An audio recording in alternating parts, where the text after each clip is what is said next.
பொங்கல் பண்டிகையொட்டி புதுக்கோட்டையில் பூக்களின் விலை அதிகரித்துள்ளது. இது பற்றிய கூடுதல் தகவல்களுடன் செய்தியாளர் ஷேக் அப்துல்லா இணைகிறார்.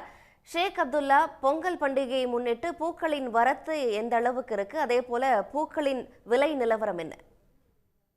புதுக்கோட்டை பழைய பேருந்து நிலையம் அருகே மலர் சந்தை செயல்பட்டு வருகிறது. அதனுடன் சேர்த்து ஏலக்கடையும் இங்கு இந்த பகுதியில் செயல்பட்டு வருகிறது. இந்த மலர் சந்தையில் தினமும் காலை புதுக்கோட்டை சுற்றியுள்ள பகுதிகளைச் சேர்ந்த விவசாயிகள் தாங்கள் விளைவித்த பூக்களை கொண்டு வந்து விற்பனை செய்வது வழக்கம். நாள்தோறும் இந்த பகுதியில் இருந்துதான் 1 முதல் 2 டன்னுக்கு மேலாக மல்லிகை, கனகாமரம், சம்மங்கி, பிச்சி, செண்டி, முல்லை, ஜாதி உள்ளிட்ட பல்வேறு வகையான பூக்கள் இங்கு செயல்படும் கொள்முதல் நிலையம் மூலம் கொள்முதல் செய்யப்பட்டு புதுக்கோட்டை மாவட்டத்தின் பல்வேறு பகுதிகளுக்கும் பல்வேறு மாவட்டங்களுக்கும் ஏற்றுமதி செய்யப்படுகிறது.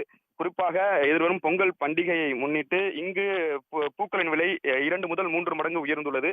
குறிப்பாக மல்லிகை பூ 2500 ரூபாய் வரை விற்கப்பட்டு வந்த நிலையில் இன்று 4000 முதல் 4500 ரூபாய் வரை விற்கப்பட்டு வருகிறது.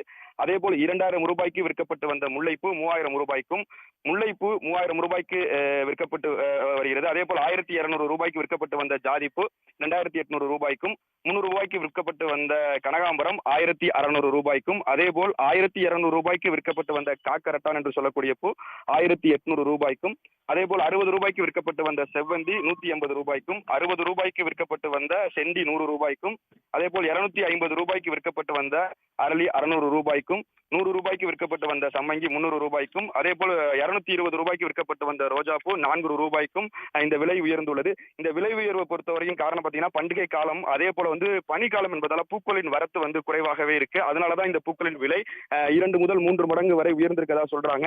மேலும் நாளை மறுதினம் தான் பொங்கல் பண்டிகை கொண்டாடப்பட உள்ள நிலையில் இன்னும் 2 தினங்கள் இருக்கிறதுனால இன்னும் வரக்கூடிய நாட்கள்ல இந்த பூக்களின் விலை இன்னும் உயரக்கூடும் அப்படிங்கிறது தான் இங்க உள்ள வியாபாரிகளோட கருத்தா இருக்கு. இந்த விலை உயர்வு விவசாயிகளுக்கு மகிழ்ச்சி அளித்திருந்தாலும் பூக்களை வாங்கி கட்டி விற்பனை செய்பவர்கள் இந்த பூக்களை விலை உயர்வுனால இதை கட்டி எப்படி விற்க போகுது என்று தெரியலன்னு அவங்க கவலை தெரிவிச்சிருக்காங்க. மேலும் இந்த பண்டிகை காலங்கள்ல வர விலை உயர்வு இந்த விவசாயிகளுக்கு நிரந்தரமான விலை உயர்வு கிடையாது. அதனால இந்த புதுக்கோட்டை மாவட்ட வளர் விவசாயிகளுடைய நீண்ட நாள் கோரிக்கையா உள்ள வாசனை திரவிய தொழிற்சாலையை ஆலங்குடி மற்றும் அந்த சுற்றுவட்டார பகுதிகளை அமைக்க அரசு முன்வர வேண்டும்ன்றது இந்த விவசாயிகளோட கோரிக்கையா இருக்கு. இருந்தாலும் பூக்கள் விலை அதிகரித்தாலும் பண்டிகை காலம் என்பதால பூக்களை வாங்குவதற்கு பொதுமக்களும் வியாபாரிகளும் அதே போல பூக்களை கட்டி விற்பனையாளர்களும் அதிக அளவு புதுக்கோட்டை மலர் சந்தையில குவிந்த வண்ணமா இருக்காங்க.